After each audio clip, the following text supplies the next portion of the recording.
I'm the editor of Nightspots magazine and also the art director for the Windy City Media Group. Through the Windy City Media Group, of course, I know Tracy, and of course, I work on a very regular basis with one person on our panel, have worked in the past, and had a great time with another person on our panel, and I'm just getting to meet another person on our panel today. So it's diversity is what we're here for. But before we get into it, I've been asked to bring some housekeeping announcements at the beginning of the panel, so let's just get that done and over with. Just want to remind you to please fill out a session survey and return it to registration in the Ashland or Convention Office in Congress, both on the 3rd floor. I'm sure you're familiar. There is a refresh and recharge lounge sponsored by the Coca-Cola Company in the Red Lacquer Foyer. Charge your devices and enjoy a beverage. There is a coffee break sponsored by, well, that's 2:45, think about that. Newcomers Welcome Reception and Convention Opening Reception tonight, featuring Richard Quest. And tickets are still available for the Women's Networking Dinner tomorrow night. Yes, men are welcome. Tickets can be purchased at registration. So, with that said, I would like to start off by introducing all of our panelists. I'm going to ask them to sort of give a little introduction about themselves, about any obstacles or struggles that they have faced being African American in LGBT media, and I've got some questions from there. We'll go through those. We'll try to do some follow-ups, and then I will open it up to all of you, your curious minds. First person I want to introduce on the end, Alan Bell, is the president of BLK Publishing Company, Inc., a company he founded in 1988 to publish magazines targeted to the Black, lesbian, and gay community. He was founding editor of Gaysweek, New York's first lesbian and gay newspaper, Coogee Source, a Black AIDS newsletter, and several magazines for the Black, lesbian, and gay community, most notably BLK and Black Fighter. So that's Alan Bell in the end. I don't know if we're doing the applause.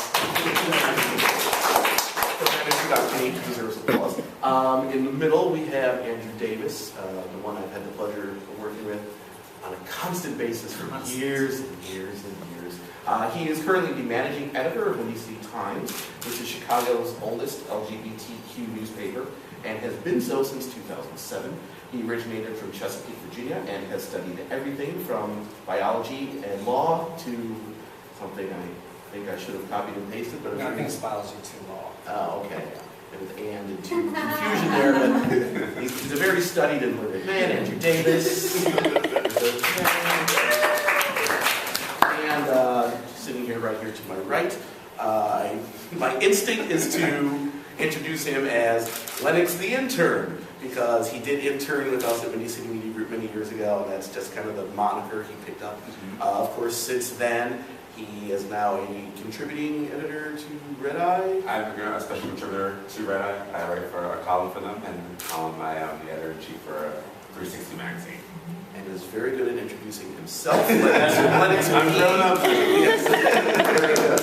Okay, so now you've met our panel. And starting with Alan, like I said, I think we will start. If you could just sort of introduce yourself, tell people about your career, how you've come to this point, and maybe speak about any sort of struggles or obstacles that you've faced being African American LGBT media person. Let me take the last first, the struggle, because what was one of the things that's on my mind as I get older and older and have my legacy, whatever it is, on my mind. And that's that when I started Gaysweek in New York City, it was the first serious weekly gay and lesbian newspaper in New York City, which seems strange that in 1973 that there was no weekly gay newspaper in New York City, but there wasn't. And we ran for 102 issues before it was shut down. And it was succeeded by New York Native. And And one of the things that's on my mind is that there's a lot of, in the press, there's a lot of articles, there's a lot of talk about New York Native. And most people have probably heard of New York Native. How many people here have ever heard of New York Native? How many people have ever heard of Gaysweek? And that concerns me, you know. And I wonder why it is that New York Native, people have heard of New York Native and not so much Gaysweek. And I don't necessarily want to put it on racism per se, because I don't think that racism necessarily works that directly. But I think what it has to do with is that I wasn't part of the network.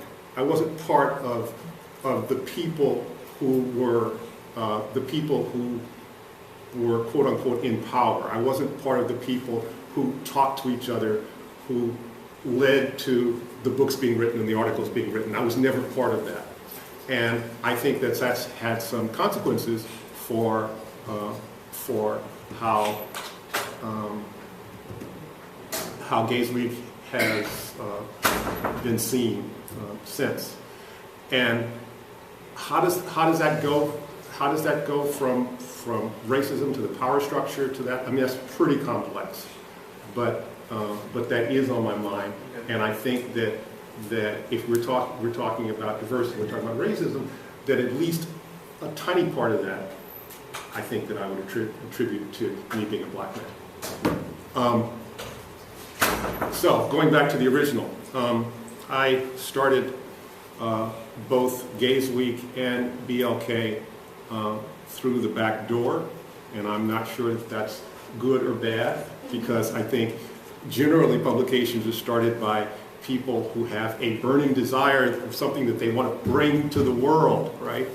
And Gaysweek got started because at the time I was running a typesetting company, and there was no, as I said, no weekly gay newspaper, and people would come to me because I knew typesetting and printing and had a largely lesbian and gay clientele, and say, you know, we want to start a newspaper, and we need a printer.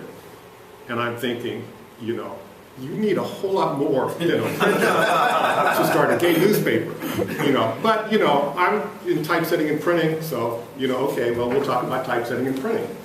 And that happened 3 times, I think. And the last time that it happened, it was a publication called Gotham Ledger, published by Robert Ames. And again, he was much more concerned with printing and typesetting. And I said, okay, we've been around this forum before, this is going to last several issues, and it did. And it was at that point I said, I can do this. You know, the community needs one, and I can do it. I know enough about publishing that at least I can take a better stab at it than they did. And that's how Gaysweek got started. It's not exactly the same story, but when I came back to LA from being in New York, and was working again in typesetting for 10 years, and folks in Los Angeles, there was a gay newspaper, lesbian gay newspaper, but there wasn't any people of color media. We didn't have a black lesbian and gay newspaper. And friends of mine suggested that, based on my experience, I was the perfect person to do it. And it was like, no, I've done that. I have a regular job. I can go in at a regular time and come home at a regular time. I'm not burning the midnight oil. I am not worrying about how people are going to get paid, all this stuff from before, and I'm going to continue to do that. And so I basically said no. Meanwhile, the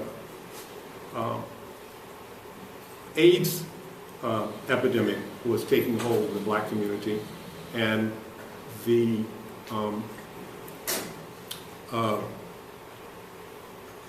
AIDS organizations were putting out media telling people what not to do. And I thought that that wasn't, that was useful, but that it would be a good idea for people to be able to put those procedures in practice, safer sex in practice, and get used to it and feel it rather than just looking at it on a poster. And so I started a sex club. And we had meetings, as we called them, and people would come, and rules were safer sex only. And in the middle of the meeting, members of the Minority AIDS Club would come in, and they would talk to people for a half an hour, and then after that, people, knew each other a little better because there was this break in the action, and then they went back to doing what men do at sex clubs, and minority AIDS went home. So, did that for a couple of years. Well, I needed to let people know that there was when the meetings were. And so, since I had a background in typesetting and printing, we did flyers, and they were wonderful flyers, right? And then the flyers were 2-page flyers. And then the flyers, you know where we're going with this, don't you? The flyers were 4-page flyers, and they had classified ads on the back. And then the flyers started to include a calendar of events of things in the black community, the black gay male community. And finally, the last flyer for the sex parties was a 16-page newsletter with news of the community. And it was at that point that I said, okay, I'm going to do it. And BLK got started. So once again, I got involved in BLK, not directly, but kind of through the back door. But I think in both instances, I'm glad that it happened, and I think that both New York's lesbian gay community and the lesbian gay community in Southern California, I think, hopefully is better off because of, even though it started in a different way than most publications start. So are you based in New York or California now? Where are you? I'm based in Los Angeles now. I was in New York from 1969 to 1979, and I gave the wrong date before. I was trying to pull it out of my mind. It wasn't 1973. Gaysweek was 1977 to 1979, and I was in New York from 1969 to 1979. And I'm back now. By the way, BLK still exists, but BLK exists as a graphic design and publishing for hire firm. When you're on an airplane and there's the little magazine in front that says American Way from American Airlines, as you might expect, that's not produced by American Airlines. They hire somebody to do that for them. And it's not like we're doing American Airlines magazine, but we do have magazines and reports that we do from other people, so we're kind of publishers for hire. So those publishing skills are now there. So what can you say about the current state of black LGBT media in Los Angeles, for instance? Well, the internet is a game changer, obviously. Yes. And it was much more important at the time that BLK was around, and it's still important, but it's important in a different way now. It was important then because there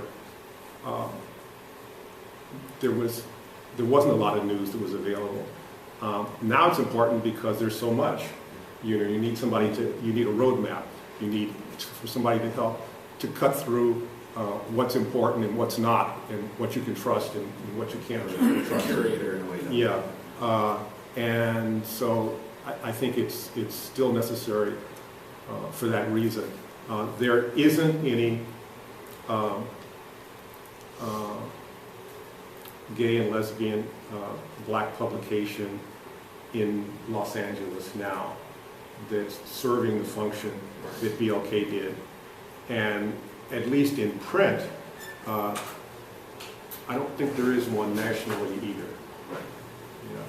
Do you see Black LGBT voices being accurately represented in LA, in the local gay press?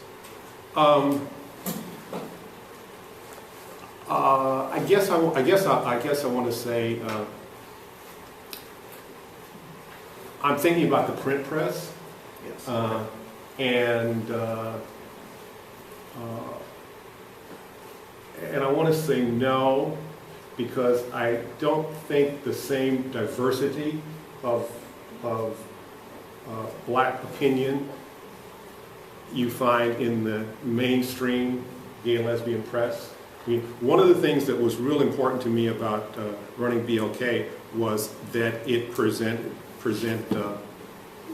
diversity of opinions. I mean, I really like the kind of article where there's something that's being discussed and somebody says, well, these people think this. However, this particular person says this, Right. and it's a minority opinion, but this person says this. And I don't think we have that. In fact, I know we don't have that now. What we have in the dominant gay publications, I'm thinking the Frontiers, is there is an article about a Black person, or there is the Black point of view. It's kind of like the Spike Lee thing, Okay, let's trot out Spike Lee and find out what Black people think. Like on the Black page. Yeah. And so I think that's the state in Los Angeles. Okay. Andrew, if we can move on to you, if you could just give a little bit about your career, how you started, how you got to where you are, and what. Yeah, unfortunately, there's no sex club I can mention. None of you wants to. Well, I actually started writing for what was Outlines in 1995. Oh my God. In 1995. And I was a columnist who wrote about the internet, or the information superhighway. As it was called. Like AOL was big. And, I guess Tracy liked what I wrote and how I wrote.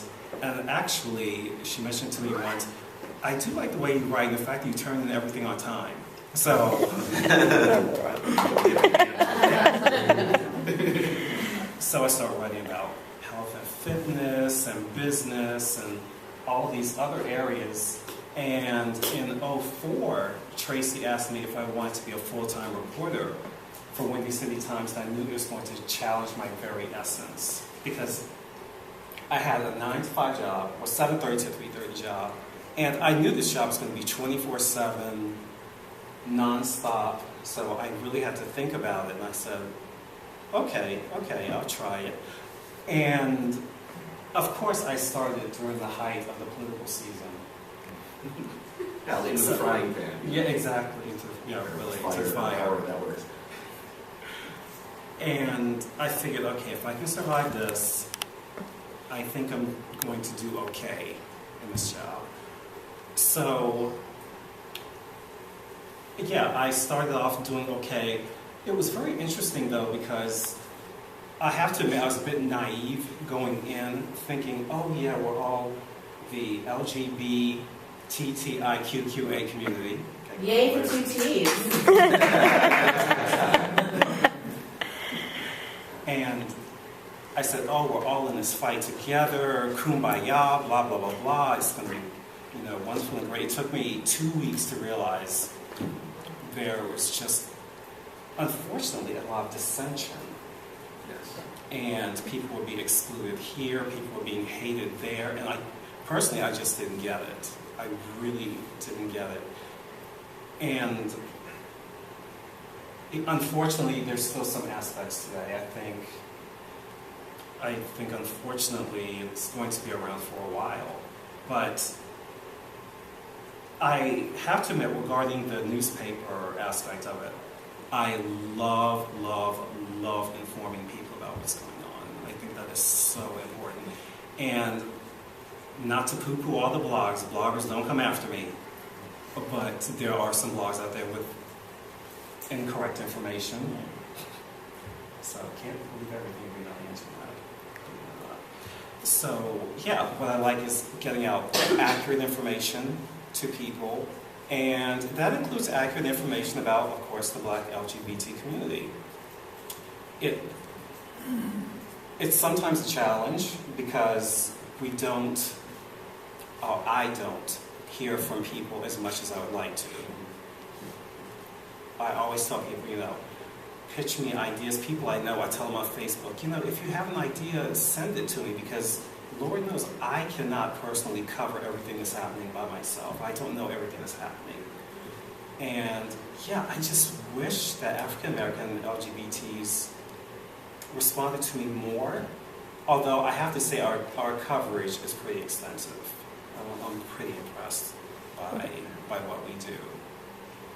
So I remember Tracy actually got an email from this guy who said, "You all don't cover African American LGBT issues enough, blah, blah, blah." And Tracy's response was very, very accurate, slightly shorter than War and Peace. I appreciate that. No, but she had a lot to say, and justifiably so, because we have done so much in covering, and it really gets on my nerves sometimes when people say, "Oh yeah, you don't really cover Black LGBTs." I'm like, "Well, have you read our paper? Have you gone to the website?"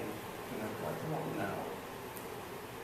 So have you found it difficult to engage members of the Black LGBT community in Chicago? And if so, what can be done about that? I mean, how can it be made? I mean, if you have the answer, you have the answer, obviously, but just throwing it out there. Yeah. I have some difficulty. It depends on the person or the organization. But again, people can't reach out to me on Facebook. I get so many, the problem is I get so many messages a day. I wish they would email me directly at my work email. But I wish I knew what could be done about that, because it seems like at this point all I can do is, continuously ask people, let me know about events, let me know about problems that are going on, about issues, so that there is at least some awareness in the general community about what's going on, and we can proceed from there. I think that the public in general sometimes doesn't necessarily understand it. As reporters and journalists, we can't just walk out the front door and get all the stories. Sometimes they have to bring them to us, so that can be a little difficult, I imagine. Thank you. We'll maybe stop in with Lennox over here. We're sort of going up the timeline here. You started, more recently. So describe what it was like when you began as a journalist and the obstacles you faced. Yeah, I've been a journalist for about 15 years now, next week. Yeah. I actually started out with Wind City Radio, getting my first internship there as a intern, but I had a tip of the week every week on the radio show, the things to do in Chicago. It was pretty fun. But then I got started with Indigo newspaper, which is the African American newspaper here in Chicago. It's been around for over 20 years now. And then I went on to work for the Tribune, the Red Eye, and then 360, and then Chicago Public Radio on some occasions. But I remember some of my first struggles as just being young, Black and gay, and not really knowing exactly all the different avenues to go to as far as, publication-wise. In college, I didn't really read a lot of, gay newspapers or even really think about it in the whole gay spectrum. I was just, being happy and being gay and doing fun stuff. But then it wasn't until I graduated from college and I really wanted to get serious about my perspective as a gay Black male and how I wanted that to be public and wanted people to know what I was thinking and how I felt about certain situations. And I remember this whole time when I was working at Indigo, Don Lemon he got his NBC job here, and he was slated to be the CNN anchor. He was leaving NBC. It was my first really big cover story, right, for Indigo. And I went to meet Don, and we talked, and he told me all about his career changes, and And he specifically told me he didn't want people to know that he was gay. And so as a reporter, you know, I have gold right now. Like, this is like, oh, this is perfect. I can out down lemon. But then I thought about the story as if it was like my story, you know, like how, you know, I wouldn't want anyone to out me, or, you know, I was very, very particular. It was my baby. The Down Comes story, it was my baby. So when he told me that, and I kind of made a mistake to my editor that, you know, he doesn't want you to mention anything about his personal life. And then she was like, you know, we know he's gay, so we have to write about that. And I didn't write about it. So the only struggle that I had working for a black publication, being the only gay man on staff there, out anyway, was that I had to convince them to convince them of stories to write about, to convince them of LGBT African American stories to write about in the publication. So I didn't out down him, obviously, he did it himself, but later stories about LGBT professionals got on the cover of the newspaper because I have to fight for them. But yeah, those are some of the struggles that I had to face. And now that I can actually have a voice in the red eye as a columnist, as from a gay black male perspective on different issues, has been really, really, really cool. So yeah, I think that's interesting because more and more we're seeing publications like the Red Eye here in Chicago, also the Chicago Reader, really beginning to include more LGBT voices. Yeah. So it's like a lot of us too, right? It's like a whole. I know. Right? Yeah, it's pretty cool. They're taking some advertising from Nightspots as well. But you know, as you know, mainstream acceptance becomes bigger, more inclusive, and I think you could speak to this more. I'm just curious, have you experienced any sort of discrimination, and more so because you're black, more so because you're gay, both, neither, as far as your participation in more mainstream? Interestingly enough, as far as discrimination goes, I think I have a harder time. It's a good question. I'm trying to figure out the best way to answer because I don't think I've experienced a lot of discrimination. It's just harder. It's so much gay black content out there now, like in online and the magazines. So now it's like a struggle for me to fight between the bloggers and the people that are already columnists. Like it's harder from that angle. But I have not recently. No, nothing to mind that comes to mind. It's a big struggle or discrimination-wise. Okay. I'd like to open up the same question to It's different, I think. Andrew and Alan. You know, have you, in your careers, experienced discrimination from more of the mainstream press, more for being black or more for being gay, or even, or neither? I mean, what's been your experience there? Interestingly enough, not really from the press. I've experienced discrimination from a couple PR companies. Okay, let's talk about that. Which, well, I mean, basically, they just said, you know, you're not a good fit for us, especially if you're trying to talk with, for instance, a celebrity.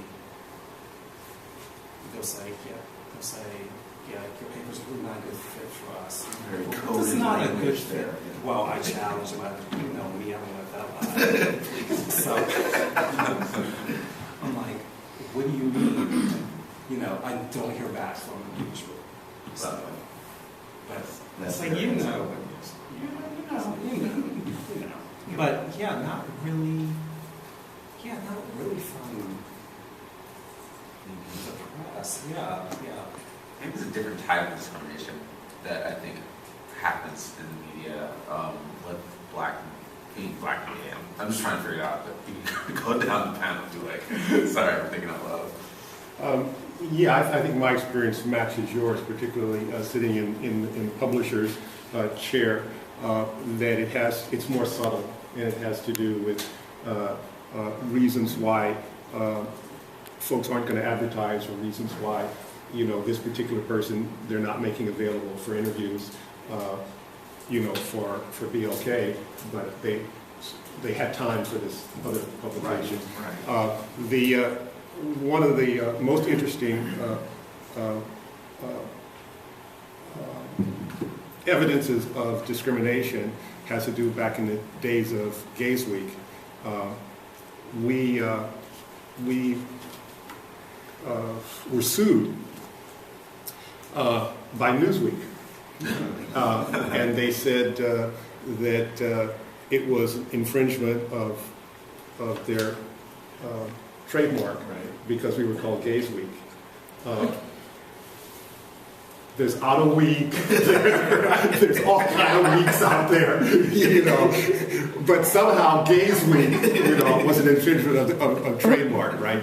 I kind of think that's discrimination, you know. So, but I was excited when we got the lawsuit, you know. I mean, you know, as soon as it came through, it's like, we're being sued by Newsweek. You know, I sent out a press release to everybody, right? Yeah, I think it's these days it's more subtle. Yeah. Another question here. This question was actually posed by Andrew. We kind of worked a little bit before here. What has been the general reaction from the general Black community to your job description? Whether this be, you know, family or just people you meet in the community when you know, give the full job description. Gay, Black journalist. And what's been the reception? Jump on in. No, my parents like it's a hobby. I'm writing. It's for fun. I think generally like when I wrote a story about the Boys Town like stabbing that took place a couple years ago. I wrote a column about that, and I got a lot of like emails from Black journalists, Black gay journalists, Black people, saying that I wasn't that my voice was not the voice that represents the gay Black community. So it's like, you know, it was really weird. I was like, well, I'm not writing it for the gay Black community. I'm like, this is my interpretation of what I think happened and what I think was, you know, what's going on. But so do you feel that there's pressure for you to portray stories in a certain way because of who you are? Yeah, it's hard for me to like, when I start writing, it's hard for me to really sit down and like figure out a way to like not try to speak for everyone else, and try to speak for myself. You know, it's harder like for me to get that voice. But yeah, I think it's easier nowadays.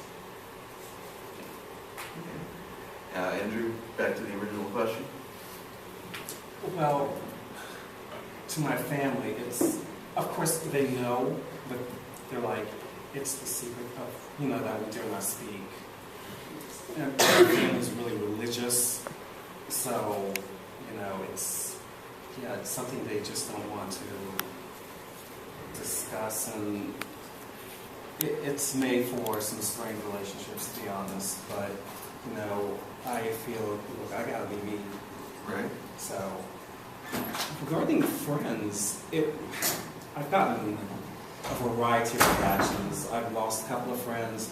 One guy wanted to set me up with a gay friend of his. As soon as I tell him, I'm like, no, that's not. You're perfect for each other, right? Yeah, exactly. I know two gay people. But, I mean, as far as the right place. But, yeah, I've just encountered a variety of reactions. And, you know, if people can't accept me for who I am or accept anybody for who that person is, then, you know, probably need to go your separate ways. Very true. Very true. Alan, do you have any?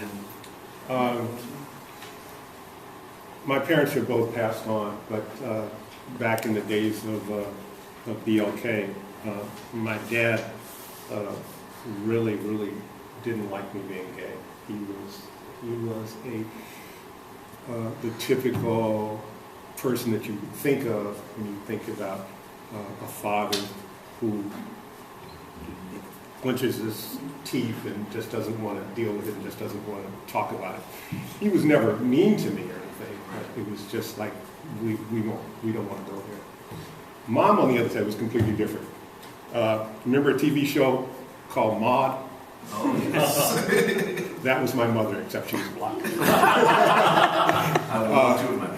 And she would come over and help with BLK. You know, in fact, she kind of got too involved at some points. Mother, come on, back off. These folks are not here to deal with my mother. She was never in PFLAG, but I think since we're talking about black issues, I think she perceived PFLAG to be a white organization. It wasn't something that she didn't want to be involved in, but she was very supportive of me as an individual. Okay.